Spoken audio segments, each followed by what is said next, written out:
Zdravo i dobrodošli u davno obećani live gdje ću odgovoriti na vaših nekih 15 pitanja koje je pristiglo u prethodne 2 nedelje. Morala sam malo da ga odložim pošto sam se baš bila razbolela i glasa nisam imala, tako da i danas ću bukvalno da odgovorim na ovih 15 pitanja i eventualno ako bude još nešto usput što vi budete pisali i to je to. Ovaj snimak će ostati i na Instagramu, kasnije ću ga prebaciti na YouTube, tako da znate da svi vi koji ste postavljali pitanja, ostaće vaš odgovor. Naravno, ja neću čitati imena ko je šta pitao, nego prepoznaćete vi koje čije pitanje. Prije nego što krenemo sa konkretnim pitanjima, želim samo da naglasim da trenutno u ovom periodu 90% mi je fokus na rad sa klijentima u vezi deklaracija poreza i da iz tog razloga trenutno nisu aktuelni niti online mentorski programi, niti rad 1 na 1, tako da to važi za neki naredni period, pošto baš onako na dnevnom nivou imam dosta mailova vezano za deklaracije i prosto mi je sav fokus tamo. Eto, čisto da znate. Hajmo mi na pitanje. Kaže ovako, da li može CSN da utiče na produženje vize? Naravno, mislim na bidrag bez kredita, odnosno lona. Najpre, ovo je non-EU pitanje, ali obzirom da znam odgovor, nije mi problem da odgovorim. CSN nikako ne može da utiče na produženje tvoje vize. Ono što jedino može da utiče jeste ako si zapela u neke dugove i tako dalje. Sve dok si ti regularno živjela u Švedskoj, plaćala porez i tako dalje, to je sve naravno na biloj listi i nema čega da se plašiš oko toga. Ukoliko pak želiš da proveriš, nazovi migraciono, postavi im pitanje, oni će ti dati najkoncizniji odgovor, ali kažem ti, 99% sam sigurna da apsolutno nikakve veze nema jedno s drugim. Kako se može legalno zarađivati i plaćati porez bez da registruješ firmu? Pa to je način na koji ja trenutno radim. Ja sam prošle godine imala baš svoju otvorenu firmu na svoje ime, ali sam onda shvatila da mene jako puno živaca, energije, vremena, novca košta to da ja plaćam revizora, nekog stručnog, da mi svu tu administraciju radi. Jer to je cijela nauka za sebe. Ti kada imaš firmu, ti moraš znati šta stoji u pozadini, koliko poreza moraš plaćati, ove moms i tako dalje. Meni se to nije dalo raditi.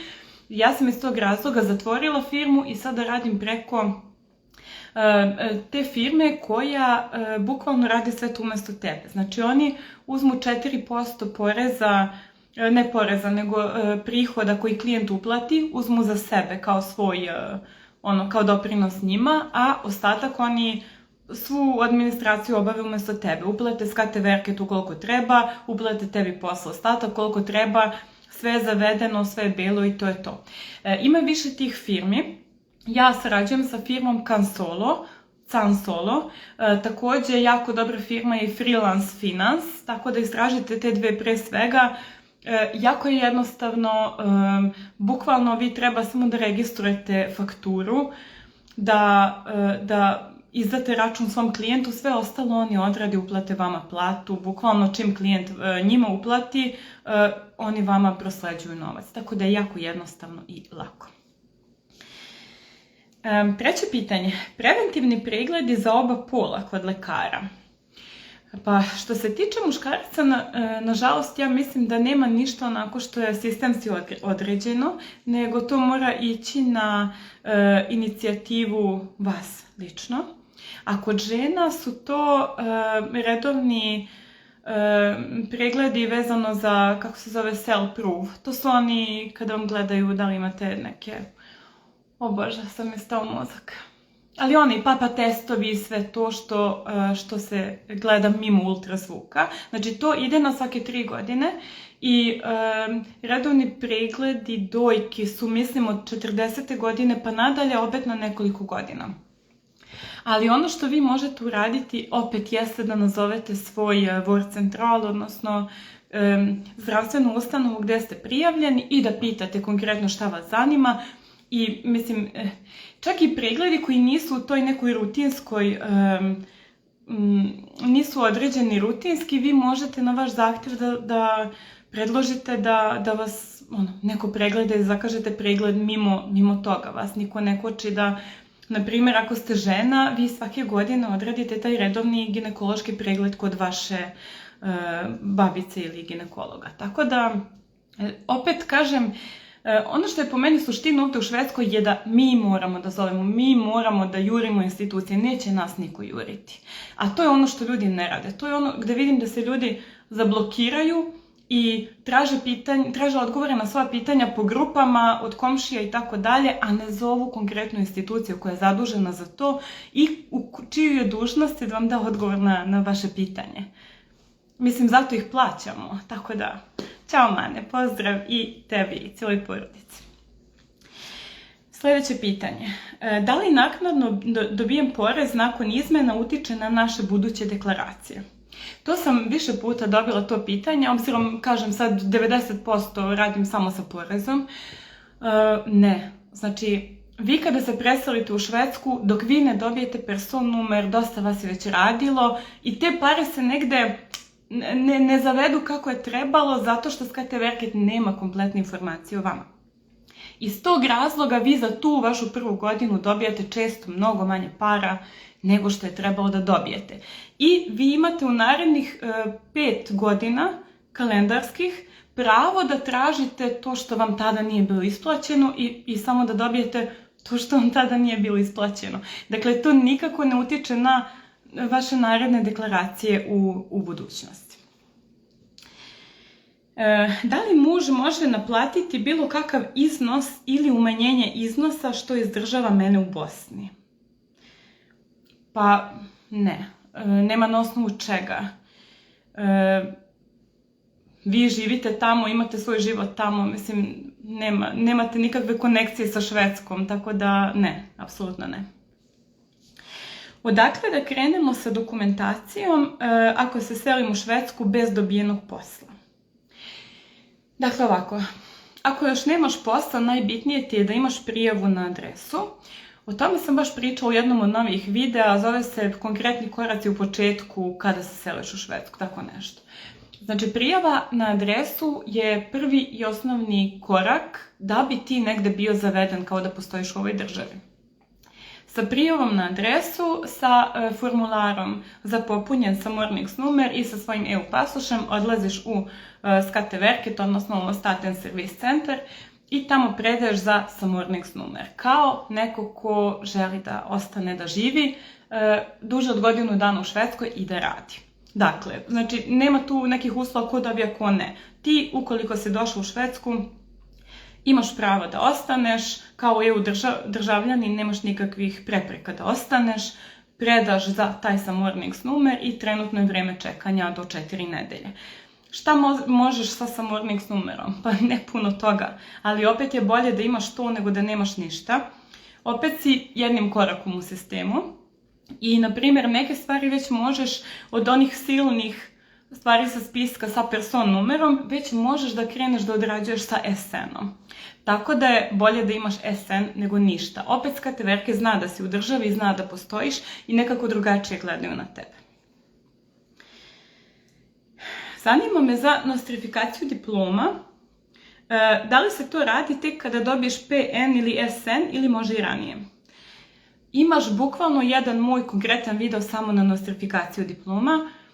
Sa EU pasošem ne treba da čekaš PN ili SN, možeš odmah već danas da pošalješ digitalno na uhr.se svoju diplomu. Čeka se, ne znam, u periodu od 4 do 6, 7 mjeseci.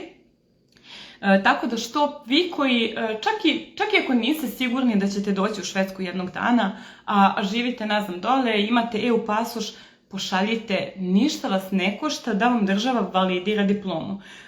Zato što ukoliko jednog dana odlučite da dođete u Švedsku, mnogo je lakše već sa priznatom diplomom krenuti u potražnju posla nego bez ičega. Ćao Alex, pozdrav i tebi. Da, i sad se nastavlja pitanje iste osobe. Da li diploma i uverenje za diplomu treba da se prevode na švedski jezik pre toga? švedski ili ostalih 5 jezika. Kada uđete na uhr.se, vidjet ćete kojih 6 jezika je priznato. Ne mora samo švedski, sad ne znam na pamet, ali uglavnom je švedski, engleski, francuski, neki od nordijskih, znači ne mora to biti švedski.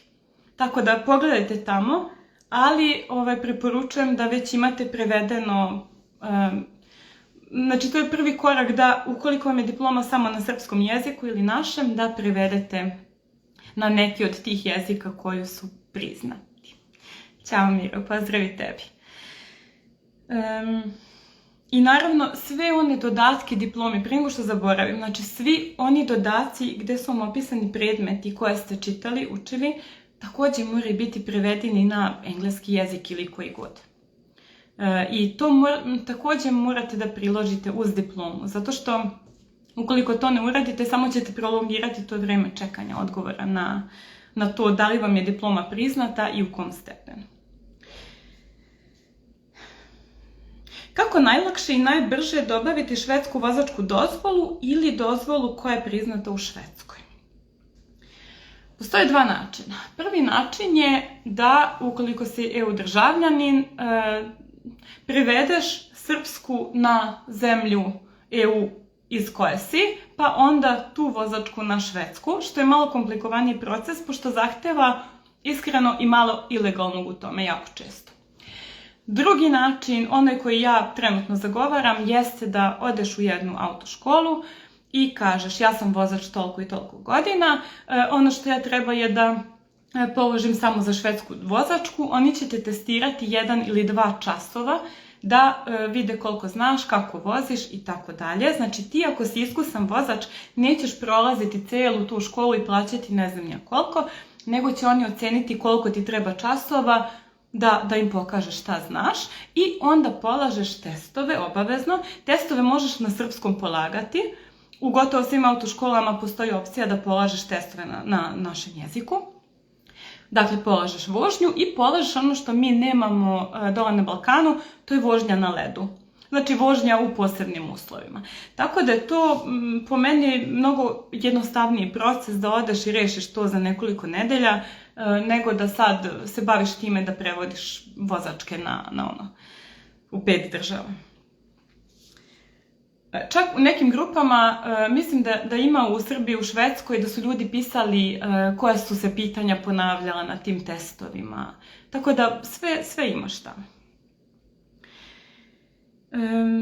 Kako ljudi bez EU pasoša mogu validirati diplomu?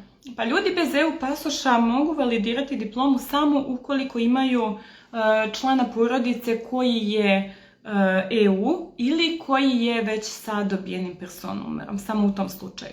Ukoliko ništa od toga, nažalost, osoba mora da čeka da sama dobije PN ili da na neki način uđe u sistem da bi imala pravo na to. Da li je poslodavac u obavezi da daje friskvårdsbidrag iako tvrdi da nije, kome se obratiti? Za one koji ne znaju, friskvårdsbidrag je jedan novčani dodatak koji poslodavac daje na mesečnom ili godišnjem nivou koji treba da uložiš u zdravlje. Bilo da platiš teretanu, bilo da platiš masaže, bilo da nešto uradiš što je u svrhu tvog zdravlja. Odgovor je ne.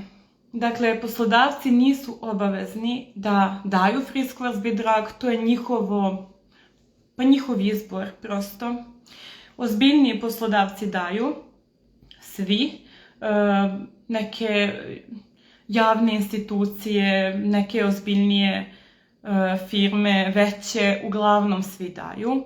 Zato što, čemu to služi zapravo? To služi da bi ti kao radnik se osjećao dobro i samim tim opet posljedično duže i bolje služio tom poslodavcu i radio svoj posao. Tako da velike kompanije i firme i na primjer opštine i tako, one shvataju važnost toga i sve imaju to. I na primjer ja sam do sad radila u 5 ili 6 firmi. Svaka je imala. Znači svaka od tih 6 firmi je imala na godišnjem nivou neku sumu koju ti dobiješ i iskoristiš za neke tretmane, teretanu, šta god. Ali nije, znači nažalost poslodavac nije uopšte obavezan da to daje. Ali to, na primjer, možeš već pitati na intervju. Ja uvek u intervju pitam, kada me neka osoba intervjuiše, pitam prvo koje su pogodnosti koje vi imate za svoje zaposlene. Znači, spomenem da li je moguće raditi od kuće neki procenat, da li je moguće, neke firme daju čak da u toku radnog vremena izađeš i, na primjer, odradiš svoj trening u toku radnog vremena. Da li imate to? Da li imate taj free sport? Da li imate, na primjer, nešto što se zove Vertrauensarbeitszeit, kako to da prevedem? Da, na primjer, evo, ja danas mogu da danas, znači ja zavodim svoju smenu od 8 do 4 svaki dan, ali danas ja nestanem iz smene ranije, pošto imam nešto privatno da obavim, ali sutra na svoju ruku, bez da ja to negde registrujem, ostanem sat vremena duže, razumete? Znači, mnoge firme to imaju. I sve te stvari je jako dobro da pitate već na intervju pre nego što se zaposlite negde. Koje su fleksibilnosti, šta vi meni kao radniku imate da date i koja su prosto moja prava kao radnika u smislu tog fleksibiliteta, pošto jako puno firmi baš daje dosta toga. Gde i kako da se obratim da otvorim bankovni račun bez person numera i kako poslodavac da mi uplati platu ako još nemam račun, a plata treba da mi legne? Pa ovako, do skoro nijedna banka nije htjela da otvori račun bez dobijenog person numera, međutim sad se u posljednje vreme to promenilo. Ja sam bila lično u kontaktu sa IKA bankom pre neki dan. Oni kažu da apsolutno nema problema, da osoba samo sa EU pasošem i ugovorom o radu može da otvori račun kod njih. Naravno, pošto vi još nemate PN, nemate ni banki ID, znači ne možete ništa digitalno, ali će vam oni sve poslati u papirnoj formi da popunite, pošaljete i tako dalje. To je jedna opcija. Proverite znači sa IKA bankom. Druga opcija je da vama legalno poslodavac može platu da uplati na račun nekog drugog kome vi verujete. Da li je to brat, komšija, kogod. Sad, ono što nisam sigurna, a mislim da kasnije tu može biti problem, je obračun poreza. Odnosno, ne znam kako oni to zavode, da li na ime te osobe ili na vaše ime, iz razloga što posle to menja i vaš godišnji taj inkomst i godišnji porez i mnogo faktora kasnije. Znači, najbolje je da imate od početka račun na vaše ime koliko je to moguće. Ono što također znam jeste da su neki klijenti iz Hrvatske, znači EU bankovni račun, uspeli da srede sa poslodavcem da im oni uplate platu na taj EU bankovni račun, znači hrvatski.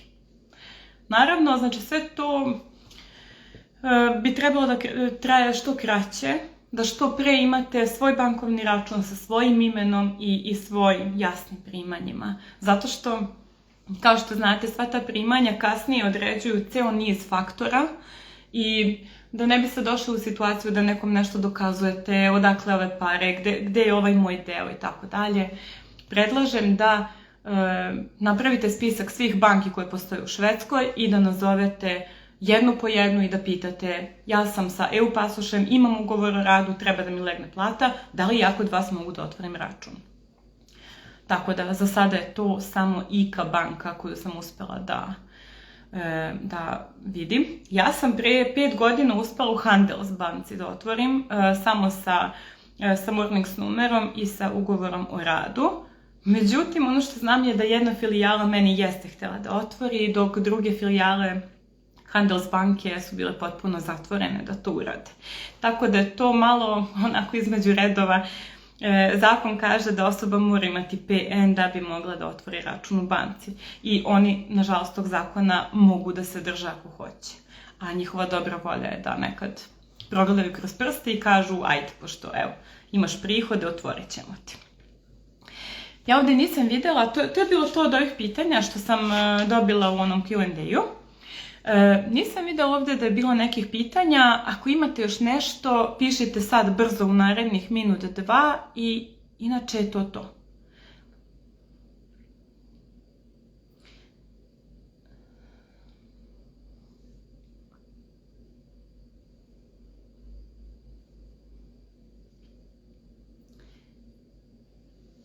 Hoću samo još da iskoristim priliku da spomenem još neke promjene na tržištu rada koje primećujem. A to je da je otvorenih pozicija u Švedskoj generalno drastično mnogo manje nego ranije, na primjer nego prije 6 mjeseci. I ono što sam također još primetila je da, neću da vas obeshrabrim, ali na mnoge malo jače pozicije je mnogo teže i ući i mnogo jača konkurencija nego ranije. Na primjer, prije samo 6 mjeseci bilo je otvoreno preko 250.000 oglasa za celu Švedsku. Sada je to samo nekih 70.000. Znači drastično manje oglasa, što znači drastično manje poslovnih mogućnosti, a što znači također i drastično veća konkurencija za istu poziciju.